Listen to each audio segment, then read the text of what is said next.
Welcome to Football Focus Weekly, Week 2. We're sponsored by Victory Chevrolet, where $19 down delivers any new or pre-owned vehicle in stock. Make sure you visit victorychevrolet.com today. Once again, welcome to Football Focus Weekly. I'm the Pepman, Matt Morrow.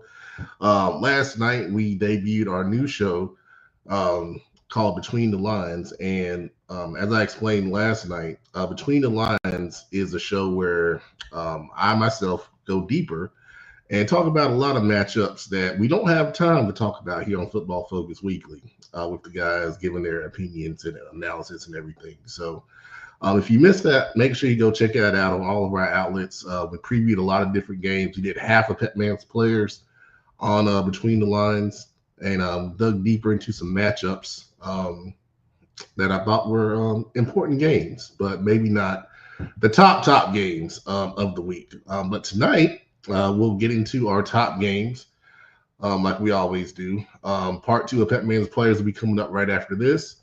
Then we'll get into the Dirty Dozen and the Week 2 CMS Best to Last. I put the CMS Best to Last out already on social media, and I got some feedback on that, as always. Then we'll get into the top games and analysis. And if we have enough guys, we'll do slime time. I might do it by myself if it's just me. Because I got some things to get off my chest. But as always, give your thoughts and comments throughout the show. You guys make the show happen. You drive it, and we love it. And then also, at the end of the show, I'll talk about the Queen City Senior Bowl because it is back once again. And there's some important information. We have a couple changes with it this year. Registration for the Queen City Senior Bowl will open on Monday, September 1st, Labor Day, next week. It's a simple application process. As I say, it is a senior bowl. It is for only seniors. So juniors and other players, please do not apply. It is not for you. In North Carolina, there is a rule that only seniors can play in postseason all-star games. That is a public school rule. Private schools, those guys can play, I believe. Correct me if I'm wrong, but I believe private school kids can play in postseason all-star games. So that's why, I don't know why that's the rule, because in other states, juniors, there are junior games. Like in South Carolina, there's a junior all-star game. I think there might be a couple now. I wish we could have it in North Carolina, but we don't. So hopefully one day that will change. But anyway, that link will go out on Monday. I'll post it on social media. It'll be on the Queen City Senior Bowl social media as well. Application process is pretty simple. It takes maybe 30 seconds to fill it out. It's the basic information, contact information for the coach, and then a link to post your film. So glad to be working with the Queen City Senior Bowl once again. As I say every year, it is not my game, but I am a partner in making the game happen. So hopefully we'll have some more exciting news coming along with that here in the next week or two. So, all right, in the comments, let's go through them because you guys have, shout out some. Armani Bird, our Clover guy, good to see you, man. Shay Shottam, our guy, let's go. So Shaquan will be at Myers Park in Weddington this Friday night. That is a big game. We're going to talk about it here a little later. He'll have a really good highlight package, but I need everybody to make sure you go and subscribe to him on YouTube. You see it right there on the screen at that name. He has some great highlights from the games at the Keep Pounding Classic this past Friday night with Grimsley, West Charlotte, and Huff and South Point. Also, I did a classic highlight of Huff and South Point. I don't have the time to do all the editing these guys do. They're very talented. But I give you a good basic rundown that, I think the older crowd appreciates. Lanisha, good evening. Good to see you. Mizzle, man, shoot me a message. I was going to send you a message to try to get you on the show, but if you can shoot me a message, man, I'll get you on the show tonight if you got time, man. Just let me know. Jamel, you like the new intro? Are you talking about the one for this show or the one yesterday? Because a lot of people like the one from yesterday. That has a different theme song. That theme song came from EJ Nicholson. He is a parent of a former Mountain Island player, Trey Nicholson, who was a Dynamite player, who's now going to be on the App State roster as a receiver this year, as a matter of fact. But he threw those together for us on Saturday. It just came out of the blue, and I had no idea.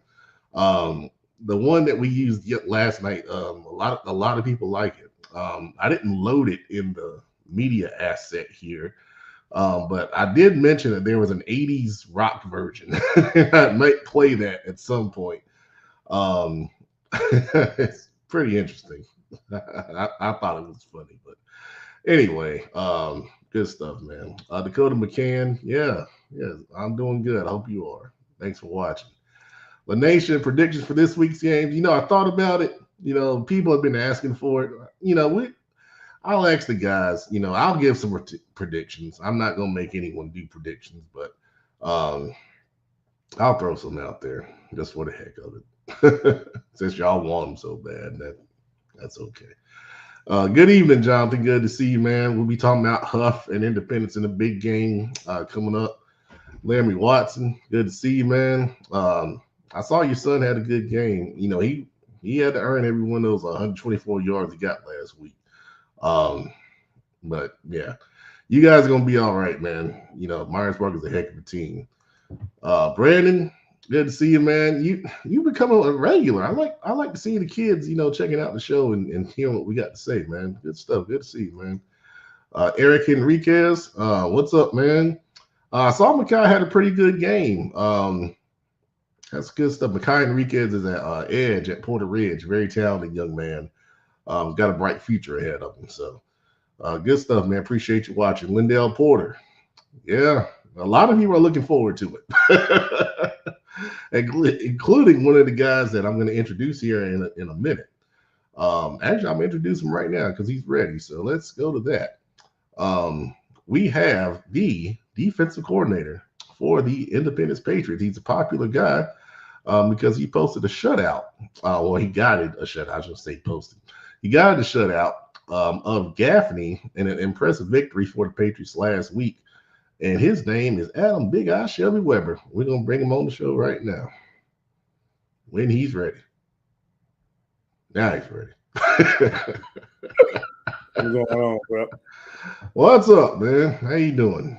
I'm doing good, man. Just living the dream, man. First week of school, so, we've been adjusting with that. So, looking forward to Friday. Yeah, you got a big one. Yep, we got big games. Happy to have the game on our home field. First week of school, first home game. So, yeah we're excited. Yeah, good deal, man. So what happened last week? How'd you guys shut Gaffney down in the second half? We knew as a team that we kind of had some adversity this summer, this fall, not being able to scrimmage like most teams was able to. So we knew with just having one scrimmage on our belt, we knew that we probably had a good chance to come out a little slow in that first half just because we only had a scrimmage the week before and the starters and a lot of the main guys only got to play one quarter. So once we pretty much settled in, I think the biggest thing was we just put the pressure on our guys at halftime. We said our guys got to be guys, and our guys became guys that second half defensively, and we was able to get the shutout. So, yeah, that's good stuff, man. Congratulations. Yeah, I appreciate it. Yeah, who played well on your defense? I know we shouted out a couple of those offensive guys, but I mean, out on that side. I mean, it'd be cliche to say the whole defense, but truth being told, every guy on our defense stepped up in a big way. We put a lot of pressure on our defensive line all summer, all week. Came to play on that Friday, and we challenged them again this week. Our secondary did a great job, tremendous job, doing a lot of covering with those guys. Back then, our linebackers did a good job of just leading the defense. So, I mean, honestly, every guy on our defense played a big part. Can't really single out one guy who stood out more than the other ones, but it was a collective group effort from the defensive staff and the coaches and players as a whole. So awesome. Good stuff, man. All right. Well, we'll get to the Huff and Independence game here in a little bit. But to get started, we're going to go to Pepman's players. That's first. All right. Well, hang tight, Big Shelby. I'll come back to you. All right. So let's get over to Pepman's Players Part 2. As I said, last night I did Pepman's Players Part 1. And because we had so many, I think we highlighted 54 players.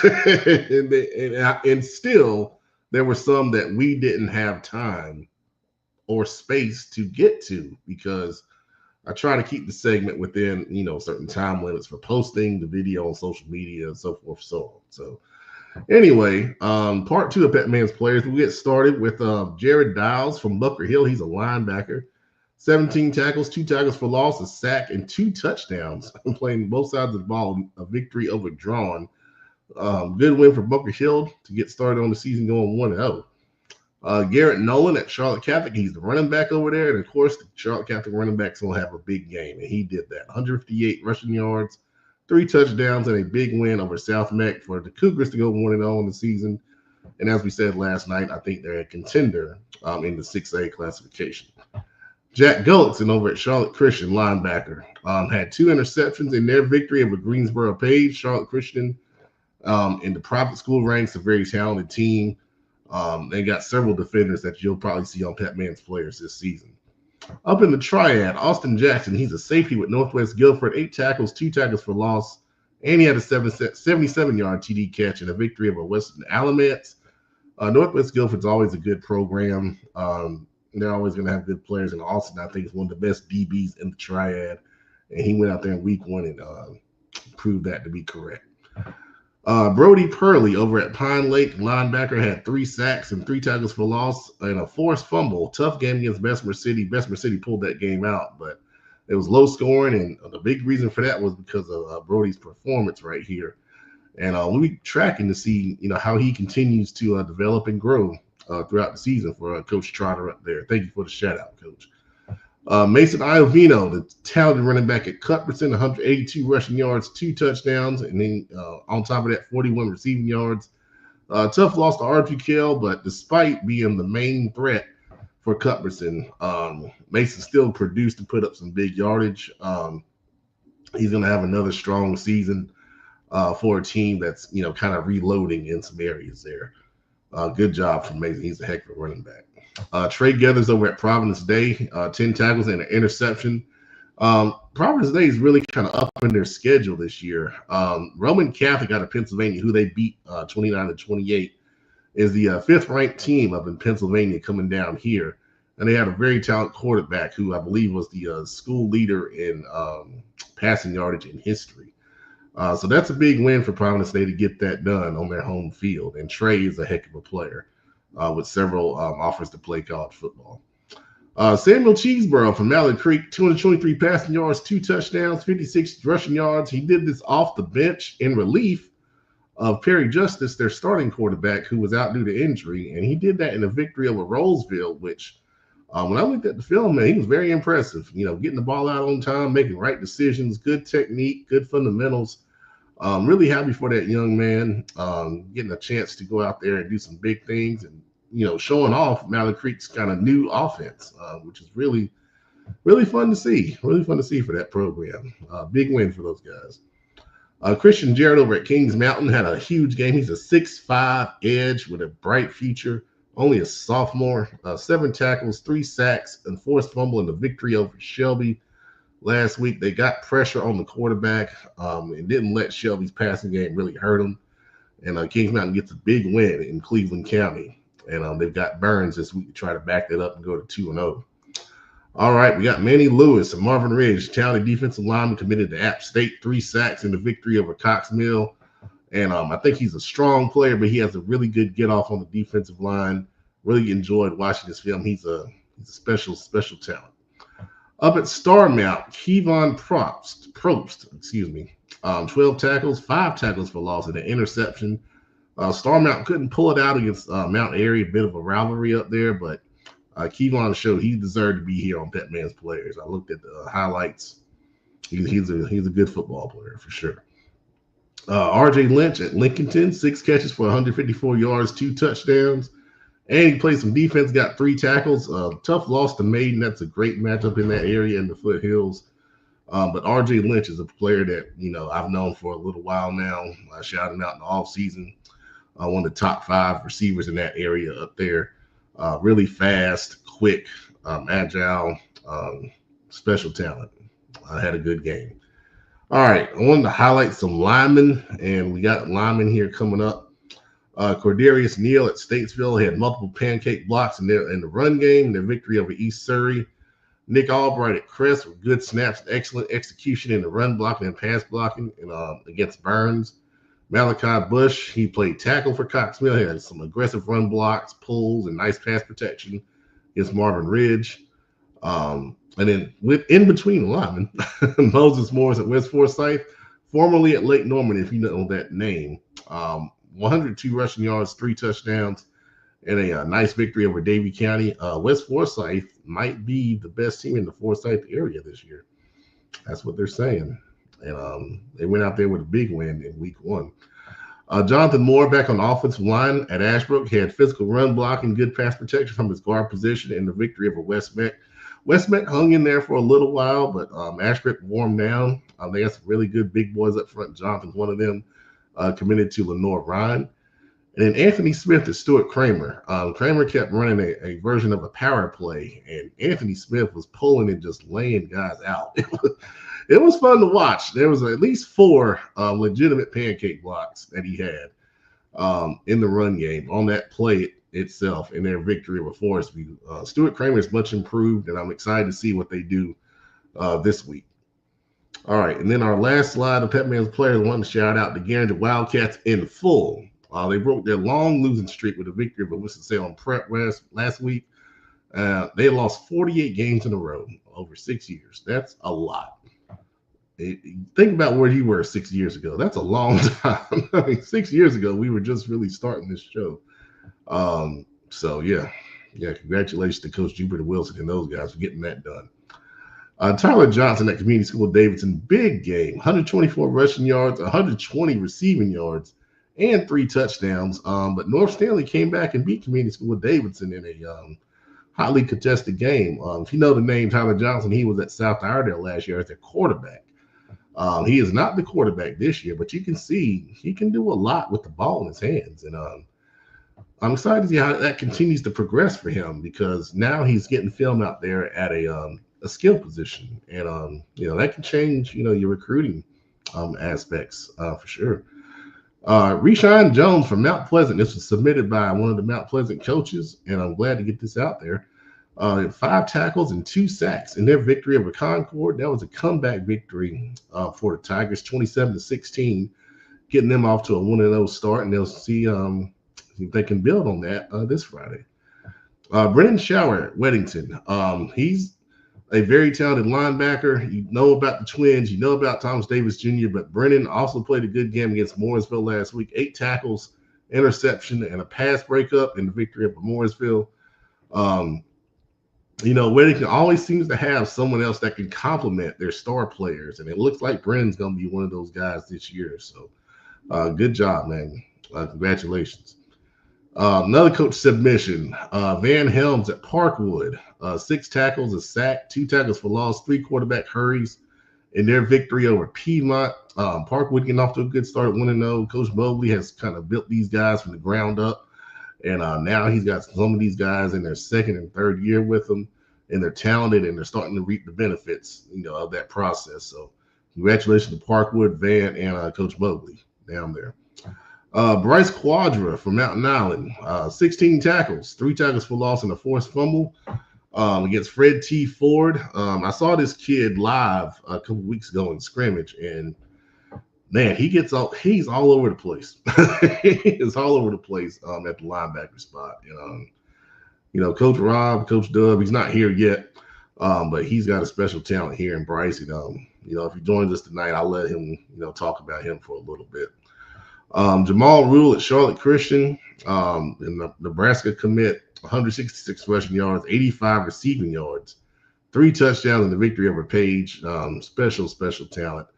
It's like Jamal is so good when he gets the ball, he cuts. He doesn't lose speed. Like, it's instantaneous. His footwork is incredible. If you haven't seen him play, make sure you go check him out, man. He's worth the price of admission. Keegan Blanchard at American Leadership Academy had 112 yards receiving, 3 touchdowns, and 7 tackles in their victory over Lejeune. Big win for American Leadership out of the Raleigh area to go 1-0 on the season. And then finishing up, Zacharian Farr for Garinger had 184 rushing yards, 3 touchdowns in their victory over Winston-Salem Prep. We shouted out Garinger at the top of this slide. I want to shout out the young man who had a huge game for the Wildcats and helping them get that victory to break that losing streak. Once again, if you have a player that plays well and has a big game, shoot me a message, let me know, and we'll be glad to give them some love. Like I said, I did 54 this week.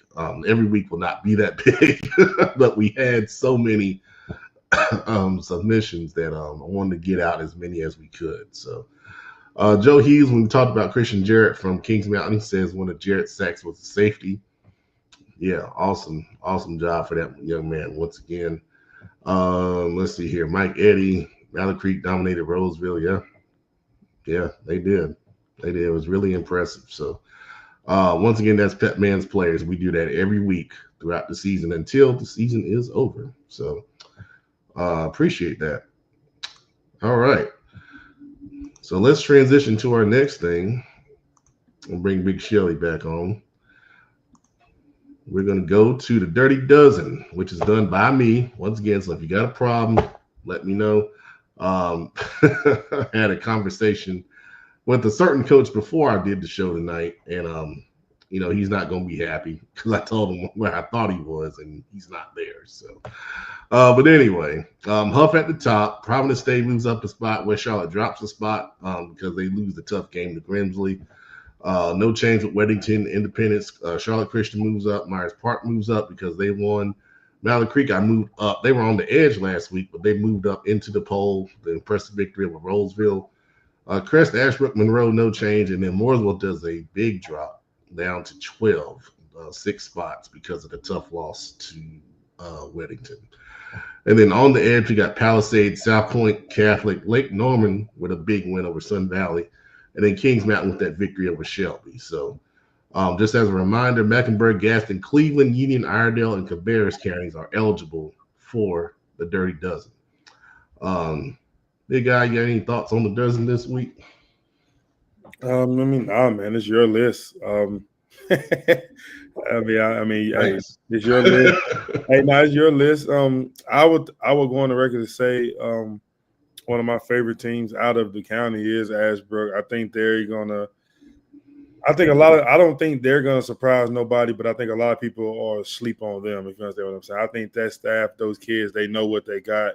They know that what they've been working for, and I would just go on the record and say, do not be surprised about how good they are this year.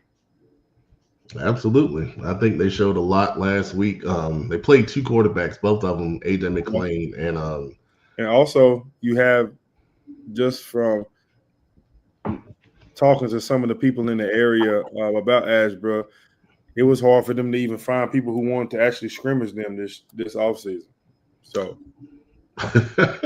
people didn't want to play them. Crazy. People didn't want to scrimmage with them. People didn't want to play them. You know what I'm saying? Then, I think that's just a testament to what Coach Darius James have built over there. Because I can do it at one point. Ashbrook was always considered like the top school in Gaston County.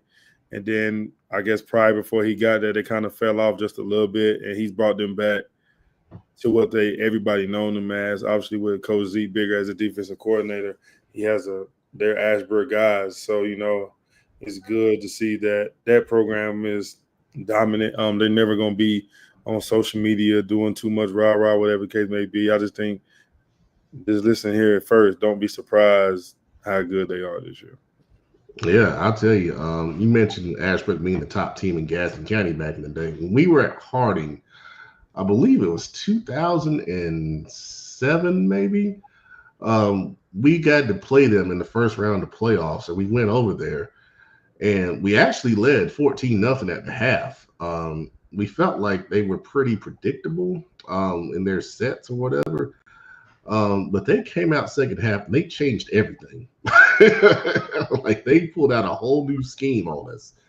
And we lost that game 24-21. And It was tough. That was one of the toughest losses I had in my coaching career. But to that point, they had a guy, Jerani Boyd, number 2. Oh man, I think he ended up going to North Carolina. If there's any Gaston County people, you probably know that name. He was the one guy that we just couldn't stop. He was that good, and I swear he caught a drag route and he stepped out of bounds on our sideline. But I think the ref went to Ashbrook. He says he didn't see it, and that was a big play. But anyway, they've been a good school out there for a long time. Mike Eddie sharing, Ashbrook's a very well coached and disciplined group, definitely a title contender. Yeah, yeah, yeah. That's what I'm talking about. Yeah, you know what I'm talking about.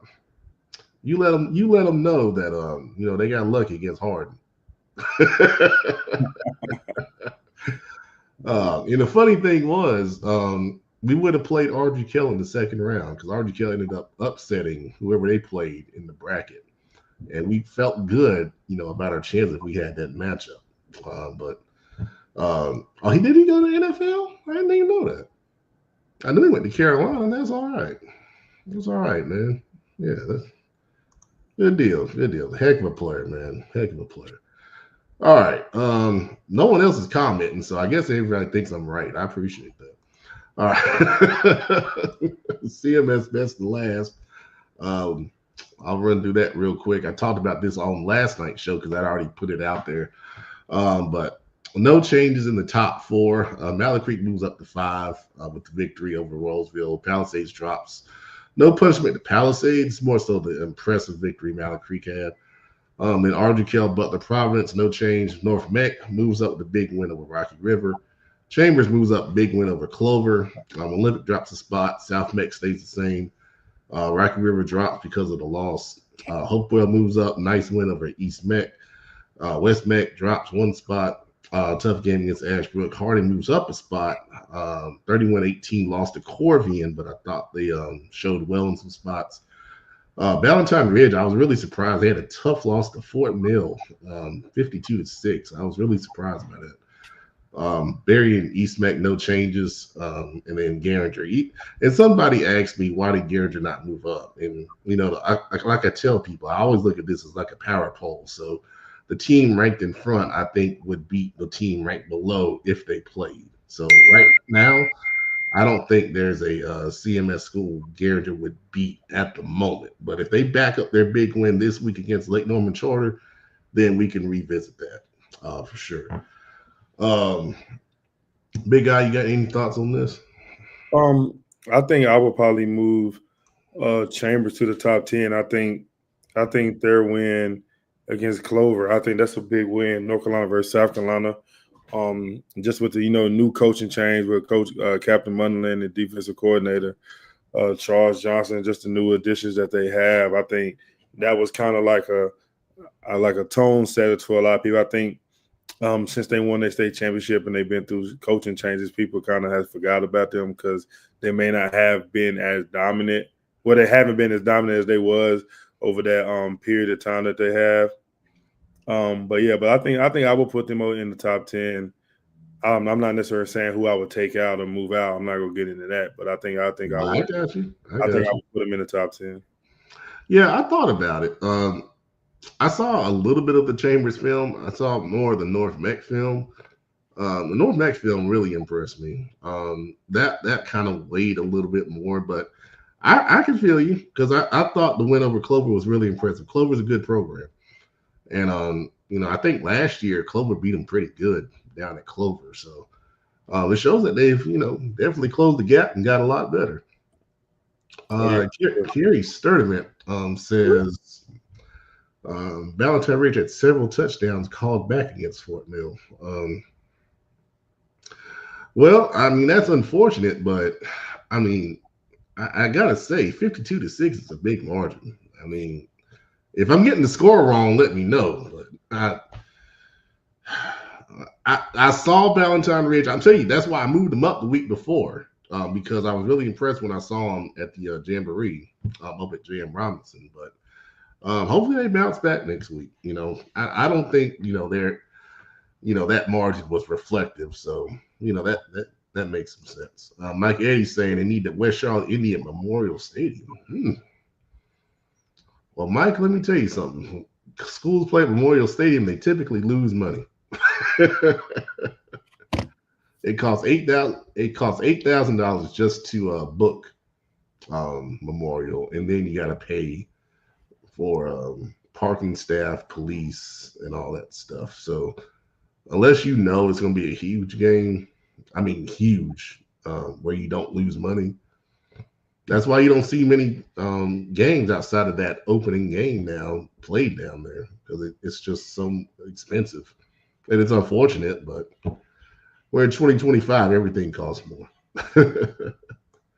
Kareem Chavez Lopez, Indy better beat Huff. Well, I'm sure Big Guy's gonna do his best to help with that. Appreciate you watching, Kareem, as always. All right, that's the CMS best to last. Now, well, I guess it's time. Let's talk about Huff Independence. Of course, Huff last week defeated South Point 14-10 in a game that was really, really tense. Defensive battle, low scoring for most of it. Started to open up kind of in the fourth quarter. Each team had a touchdown drive, and then South Point got down deep in the red zone. Fourth down from about the 3-yard line, decided to kick a field goal, go up 10-7, maybe 6 minutes left. Huff got the ball back. There was a big pass from Ethan Royal to Tyron Evans, Miami commit. Got him down to the 1. Royal ran it in 14-10, and then Huff was able to get an interception at the end. The young man, Johnson, number 28, got the interception and got Huff the victory. Of course, we talked about Independence with their big win over Gaffney. Besides the defense pitching the second half shutout, Jaden Jones, 309 total yards in the game. Jared Street had a nice game passing, 261, and I think maybe 60 more on the ground. Several receivers played well. Ricky Myers, Prince Young, and there was another young man. I can't remember his name that played well. I believe Joel. Okay, Joel Wooten. Okay. So, I mean, there's a lot of talent here on the field in this one. When I start looking at it, Huff played several running backs in that game against South Point. I thought Marvin Reed, number 20, came over from Hopewell in the offseason. I thought he was the best one, so that's going to be a guy to watch. I think they're going to focus a lot on offense, in practice this week. They were really trying to find something to get going against South Point. South Point's a really talented team, and they just couldn't get any rhythm going outside the one drive they had. And, in that one drive, they had a nice mix of run and pass on that drive. So I think it's going to be really important for Huff to make sure that, they can find some consistency, get some first downs, get that positive momentum going so they can sustain some drives. And that opens up the big plays that, they love to hit and take shots on, especially with Evans in the passing game. When you flip it over, Huff defensively, I was really impressed with Ryan Peterson and LJ Porter on the inside. They both had double-digit tackles against South Point. They're very fast at the football. Those two, along with, of course, Samari Matthews, who South Point didn't really throw at. And then Jackson Heath, number 3. I thought he was really impressive, kind of just all over the field, making tackles and plays and things of that nature. So those are going to be some of the guys to watch on defense, along with the defensive tackle Chris Hillier, committed to Temple. Of course, we shouted out some of the guys for Independence already. Quarterback Jared Street, Jaden Jones, and Travis Hill in the backfield. Big Nori White on the line, the receivers we just mentioned. And then defensively, of course, you got to talk about Dallas Brandon in the middle, leading the charge. And then the talented secondary, Nick Reddish, Elijah Sellers, who had a really nice tackle that unfortunately hurt the running back from Gaffney, but he made a really good play on the play. And then John Snipes. So there's some guys to watch on both sides of the ball in this one that are college level players. Big Guy, you want to throw anything? Well, you don't have to, but you want to throw anything else out there? Oh, man, you got two good teams. Happy to have the game on our home field, man. It's going to be an exciting night. Well, there it is. And that's all I would expect you to say. Um, yeah, that game's at 7 o'clock. I know. I think Zayflix is coming, so you'll have a nice highlight. Um, I'm trying to think. There was something else I wanted to say about this. Now, anyway, it'll be a big game. We got it first. I think it's the biggest game here in the area. It should be a big crowd. The weather looks good. So get on out there and check out a game if you don't know where to go. I would go here. And of course, Karen Bell could be there. And she'll be supporting her Patriots. So that's good stuff on that. All right, West Charlotte and Monroe. It's another big game. The last time West Charlotte went down to Monroe, of course, it was a big, well, not big controversy, but we had weather that night, and I think it was week 2 last year, matter of fact. And we had a storm, and everybody got rained out, and they were trying to reschedule the game, and there was all this back and forth about who wanted to play and where and all this stuff. But now they get back to playing this game. West Charlotte, of course, tough loss to Grimsley. I think coming off of that game, they're going to be really ready to play, get back on the field, and show, that loss won't define, the start of their season. Jamori Nichols, I thought, played very well from the quarterback spot. 3 touchdown runs and a touchdown pass. Dante Nicholson, leading receiver, committed to Charlotte. And of course, on the other side of the football, Michael Griffin at the middle linebacker spot had double-digit tackles. Elijah Littlejohn, double-digit tackles and a sack. Davion Jones making plays on both sides of the ball in that game. Some of the top guys to watch for West Charlotte in this one. Monroe had a nice victory last week. They have a new quarterback, Jason Shepard, coming into the program, trying to work him in. He didn't have a big game, but I don't think they really needed him. Running game went really well. Nymere Kendall had a big game for those guys, along with Bryson Simpkins playing on both sides of the ball. Jeremiah Lindsay at the middle linebacker spot was the leading tackler for Monroe. Larry Watson with a funny comment, but he's accurate.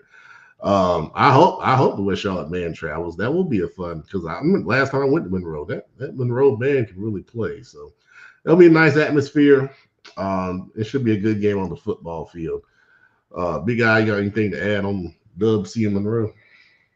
And I think that'll be a good game, man. A lot of speed on the field. I know they've been trying to go back and forth about this game for like the last year or two or so. I think maybe the first time they play, I think it might have been in West Charlotte.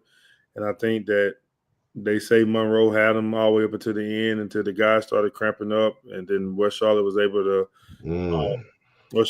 pull out and win. And last year, whatever the case may be with the weather, but I think both teams are different now than what they was then. Obviously, West Charlotte's come off state championship, so they're so much better than what they were 2 years ago, or perceived to be 2 years ago. So I think that, I think if you in the area, I think it's a good game. I think they're honoring Monroe's 2015 state championship team, and I think they might be doing something for the head coach. I don't know if they were, I don't know if they're naming the field after him or whatever the case may be. They're doing something for the head coach down there as well. So that's gonna be a big night for Monroe. Obviously West Charlotte's coming in off a loss to a great team they had last week, and I know those guys could have and should have won that game. I think a bunch of penalties they said got a hold to them, and just a little small things. So I think now from here forward, they're looking to make a statement from here on out for the rest of the year. So. Yeah, they're honoring Coach Soul because he got his 200th win. Yeah, so that's a good call right there. I didn't know they were honoring the 2015 state championship team though. So yeah, that's pretty cool right there. Facebook from some couple of the Monroe guys that I know. Yeah, good stuff. Good stuff. It'll be a big crowd with all that stuff going on. So if you're going from West Charlotte, man, get there early because that little parking lot gets full right by the field. When you got a little bit of a walk from the school. This is the Battle of Steel Creek. Big rivalry, Palisades at Olympic. Used to be an in-conference battle later in the season, but now realignment. They're in different conferences now. That's why it's week 2. Palisades big win over Berry last week, 35-2. I think the quarterback Cole Huff played well along with the offensive line.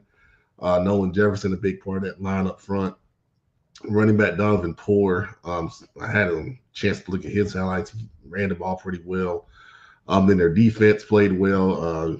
KJ Bynes, a corner, committed to James Madison, had a nice interception in that game. Um, and then Olympic, they played against Butler in the CLT kickoff night in the second game. They actually led Butler at halftime 14-12. The quarterback Chance Cato didn't play. He was out due to injury. But they put Zahir Smith in at quarterback, and he's a linebacker by trade, but they kind of ran a wildcat scheme, and he ran for 147 yards on the night. So he did a good job. And I thought the Olympic coaches did a good job of scheming it up, but then Butler was able to make some adjustments at halftime. And then they went on to win the game 32-14, kind of going away there at the end. Um, for Olympic, I think the big key is if Cato is not playing, Palisades, now they have a chance to see that scheme. I don't think Butler was prepared for it. Obviously, in the first half there. And I know they were there scouting Olympic last week. So they'll be ready. They'll be ready for them. That's a bit of an advantage. Obviously Olympic they might have scouted Palisades, but I think Palisades on numbers may have an advantage here. Olympic wasn't too big in the numbers, so this could be a situation where Palisades kind of wears them down with their big and talented offensive line for 4 quarters. Olympic, if Cato does play, getting some big plays in the passing game over the top is going to help them stay in the game. I remember watching this game last year. I was there in person. They were able to find a couple big plays in the passing game to help, keep the game relatively close to the fourth quarter. But it's going to be a tough proposition for Olympic. They lost a lot of good talent to graduation. And I think they're still trying to develop, some guys to kind of fill, those gaps there. Any thoughts on Palisades Olympic here, Big Guy? No, I think it'll be a good game. I think Coach Simmons is looking forward to this game, making sure they continue to set a statement and try to find ways to gain their respect that they say that they've been looking for. So I think that'll be a good game. I think if Cato doesn't play, I think it'll be more of a one-sided game possibly, but, hopes everything good with him and they're able to play. Yeah, for sure. Me too. He's a heck of a player, it's his senior year too. So you want to try to get every, chance to play that you can. Mm-hmm. All right. Myers Park and Weddington. This game, like I said earlier, Shay Kwan, our guy, will be at this game getting highlights and pictures. Myers Park coming off the big win over J.M. Robinson, 37-6 last, or was it 36-7? Either way, it's a big win over J.M. Robinson last week in the first game of the CLT kickoff night. I thought DeMod Lewis, the edge, power 4 player from Myers Park, had a really, really strong game. Really impressive, relentless motor coming off the edge, getting, multiple sacks, tackles for loss, things of that nature. Hank Thrasher at the middle linebacker played well. Cam Portis at the corner spot had 13 tackles and a forced fumble. And offensively, they started quarterback Ramir Watson, had a nice touchdown pass in the corner end zone to Brody Keefe, who made a nice head tapping catch that kind of went viral on social media for a little bit. Josh Falzerano, the running back, had over 125 yards rushing, 2 touchdowns. I thought their offensive line played well. So Myers Park has a lot of, kind of top end guys there. And then the supplemental guys are playing well, to support those guys here. Of course, Weddington beat Mooresville last week, 31-10. Their defense played lights out. Mooresville was shut out till the fourth quarter when they kind of started making some changes, resting some guys, things of that nature. Offensively, the quarterback, Walker Powell, he is a first-year starter as a senior, threw for over 200 yards, had a touchdown pass to Kelson Tate, who was the leading receiver for them. I think it was 6 catches for 130 yards to go along with that touchdown. And then Brody Anson was leading rusher, had about 70 yards on the ground. So a balanced attack for Weddington. you start looking at this one, I think it could be a low scoring game. Now, the edge committed to Notre Dame, Rodney Dunham, did not play for Myers Park last week. Said he had a knee injury. So if he plays, Lewis and Dunham on edges is going to be really tough for Weddington to block. Now, of course, we don't get injury reports. So I don't know if he's playing or not. But if he does play, that Myers Park front becomes a lot better. I mean, he's a 5-star recruit for a reason. Offensively for Myers Park, I think the key is going to be running the ball. I think at the quarterback spot for Myers Park, they're still kind of, working some things out. Um, and I think, the running game is ahead of the passing game right now. So if Josh falls around on that offensive line, are able to create some gaps where they can run the ball inside, where they had a lot of success last week, it's going to go a long way with them trying to keep that Weddington defense on the field and sustain some drives there. For Weddington, like we said, Myersburg has some top end guys. Um, if they're going to have to get the ball out fast, especially if Dunham's playing. They have a good screen game over there with Kelson Tate and Manley. And Anson can catch the ball in the backfield, maybe on some halfback screens and things like that. But I think this could be a lower scoring game. I definitely don't see it being a shootout. Big guy, you want to add anything? I think you have two teams here that's similar in cultures when it comes for schools or whatever the case may be. I think you got a lot of good matchups just in the case of just like names on like both sides of the field, both sides of the teams. So you have like I say, you got Rodney Dunham and the Lewis kid at Myers Park matched pretty much on the other side for the D line for Wellington. You have the Harris twins, Aiden and Andrew.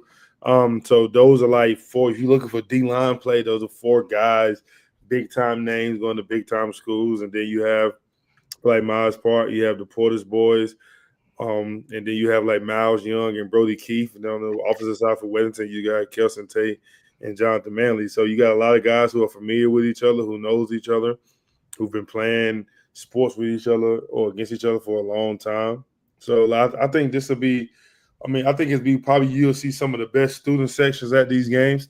Yeah, that's true. I think that's going to be a great atmosphere out there at Weddington. I wouldn't pick a winner, but I think that's going to be a great atmosphere out there, and I think that'll be a good one for anybody in that Union County area to go see.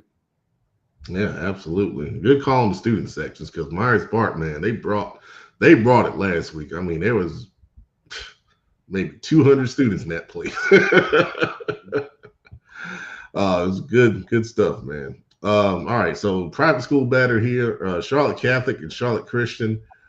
Charlotte Catholic with a big win over South Meck last week. And then Charlotte Christian had a big win over Greensboro Page. With Charlotte Catholic, the big key, of course, Garrett Nolan, the running back, had nearly 160 yards, 3 touchdowns on the ground. You know what you're going to get with Charlotte Catholic. But I think Charlotte Christian is going to be ready for it. Charlotte Christian has a talented linebacking core. Mentioned the young man Gullickson, who had 2 interceptions in Pepman's players, but they also have Jacob Simmons and the Kilgannon twins. So they are really stacked at the linebacker spot. And Big Eye, you're facing a wing T offense. Your linebackers really have to be talented and knowing how to read it and fill, the gaps that open up. And those kind of things. So I think Christian's going to be ready for Catholic here. I'm really interested to see, what the Christian offense can do against the Catholic defense because Charlotte Catholic's defense is not being talked about a lot, but they have some talent. Lucas Lipinski at the safety position is a 6'3" player with good size and skill. Dominic Basrawala, I hope I say that right, committed to Army, very talented defensive lineman for Charlotte Catholic. And then Lucas, oh my gosh, what's his last name? Anyway, they have a talented linebacker. I know his first name is Lucas. I want to say it's Keener, but I don't have my notes right here in front of me. So Charlotte Catholic's talented at all 3 levels on the defense. Of course, with Christian, Jamal Rule at the running back spot. We talked about him, of course, earlier in Pepman's players, but they also have a talented receiver And Vincent Rosen committed to Air Force, who made an incredible highlight catch I saw live in the Jamboree a couple weeks ago up at J.M. Robinson. So Christian can be balanced offensively in their attack. So, Big Guy, you want to add anything here? I think that'd be a good game. Like you say, Charlotte Christian's defense. Well, really, both defenses will have to be disciplined and consistent with what they have going on. Like Charlotte Catholic running their traditional wing T is always a team that you have to defend it for 4 quarters. You have to defend it for 48 minutes because at any given moment, if you fall asleep one play or try to be undisciplined, they can pop a touchdown multiple ways. So I think that'll be another good game for people in the area that they want to go see. Yeah, absolutely. And then these last two games, just real quick. Stuart Kramer and North Gaston. I threw this on here because I thought it was the best game in Gaston County. I wanted to show them a little love. Kramer with a big win over Forest View last week, and then North Gaston beat East Gaston 14-7. So Coach Wilson and those guys are 1-0 on the season. One of these teams is gonna get a big win and go to 2-0, and that's gonna be big, for those programs. Both of these schools kind of been down for a little while in Gaston County. For Kramer, well, we shout out Chris Worster, the linebacker, kind of the defensive leader for those guys. I saw North Gaston in the Gaston County Jamboree when they played against West Meck. They got a couple guys that can make some plays offensively for them. But the guy I really like is their left tackle, Desmond Simmons. I think he can go play college football somewhere. So those are two guys to watch in this one out in Gaston County. And then finally, the Bell game, Concord and A.L. Brown. Both of these guys coming off of losses. Concord had the tough loss to Mount Pleasant last week, 27-16. And then A.L. Brown, kind of a similar loss to Porter Ridge, 31-21. Concord, they have a talented kicker in Alexis Rosario. He's a Pepman player this week. He had 3 field goals, including a school record 47-yard field goal in that one.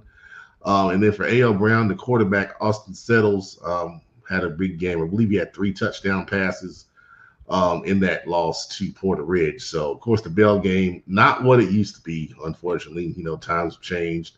But it still should be a good crowd up at A.L. Brown. I believe A.L. Brown has won the last 10 in a row in the Bell game. So Concord trying to look to break the streak. A.L. Brown, if they win it, it'd be 11. I believe 11 would be tied for the longest streak of victory between these two schools in the Bell game.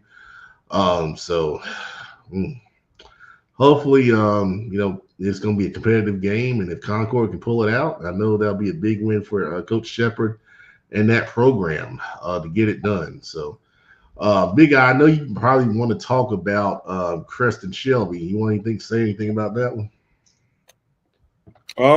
Big time matchup down in Cleveland County. Always a rivalry game with us. I think it's the only true rivalry in Cleveland County. I think it'll be a good night, man. I think I like Shelby in this one. I think Shelby can surprise people and not crest off. It's not going to be an easy task, but I think if those guys prepare the right way, and I think if I know those coaches how I know them, they're going to have those guys prepared, even more prepared for this game. So, I like Shelby in this one, man. Wow. Okay. I know the quarterback, Land Former, got a little banged up last week against Kings Mountain. I hope he's okay because he's a heck of a talent. I think some of the running backs were kind of banged up, but hopefully they'll be good to go. Chris had a big win over Burns, and the quarterback, Eli Hamrick, had a huge game, throwing for 384. Mike Edwards and, oh my gosh, what's the other young man's name? The other receiver. He came over from, where did he come from? Anyway, I don't have my notes, but Mike Edwards had a huge game. 7 catches, I believe, 184 yards and a touchdown. So huge game out in Cleveland County. We got a couple comments here. Jason McRory, let's go Spiders, bring the bell home where it belongs. All right. We'll definitely see. Karen Belt, go Shelby, Jalen Moore, former Chris Stars coming to our game. Okay. All right, good deal.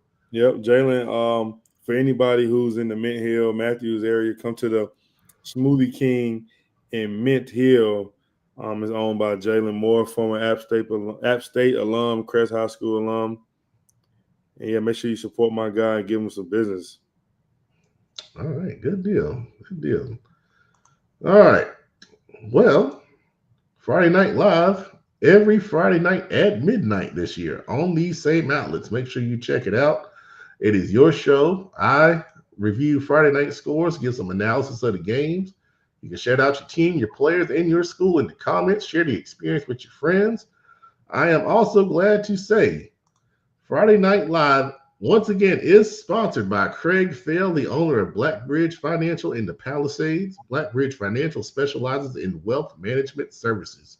So if you have some wealth, I don't, but if you have some wealth and you need some management, make sure you reach out to Craig, and he'll get you set up. I have taken a look at their model. They have a nice little presentation on the Blackbridge Financial website. That's pretty cool. So Craig's a really great guy. We appreciate his support once again here at CFI and sponsoring Friday Night Live for the second year in a row. And make sure you come and check me out at midnight. About a 30-minute show. So I try to do it after everybody else is done, but don't waste your time with nobody else. You get everything you need here on a CFI.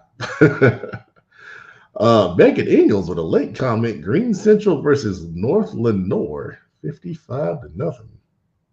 Is he predicting the score for this Friday? I have no idea.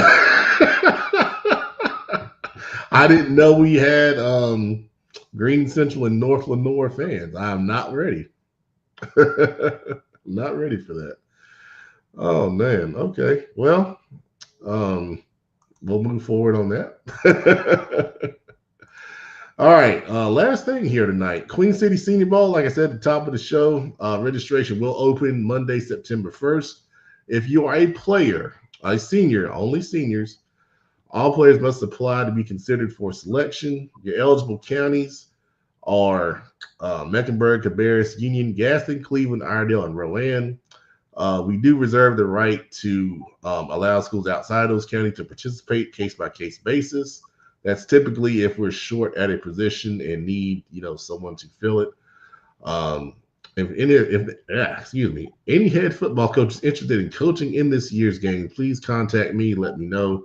We'll be having a meeting here pretty soon to talk about what this year's bowl game will look like. But it is a great experience for players to be showcased. College coaches to come out to practice and scout and offer kids. And, the game experience itself is always pretty cool. So those players are loved on. The coaches get some free gear. And we have a great week at the Queen City Senior Bowl. So that process is getting started once again. And once again, it is not my game. I am just a partner. So, but I can answer any questions that you may have about it. All right. That being said, it has been a great show tonight. Thank you, Big Eye, for joining us. And thank you, everybody, for watching Football Focus Weekly, the best high school football show in the Carolinas beyond. Make sure you get out to a game this Friday night. Support your schools. Some great games this Friday. Great weather on top of that in August, which is very rare. So take advantage. Big Eye, you want to end with anything? Oh, yeah, I just wanted to make sure I give a shout out to my guy, Chad Dubio, man. Me and him handle pretty much all the coordinating duties together on the defensive end. Make sure I give a shout out to him and all this hard work that we've been putting in this whole summer. All right, there it is. Everybody have a good night. See you on Friday Night Live at midnight. Good night.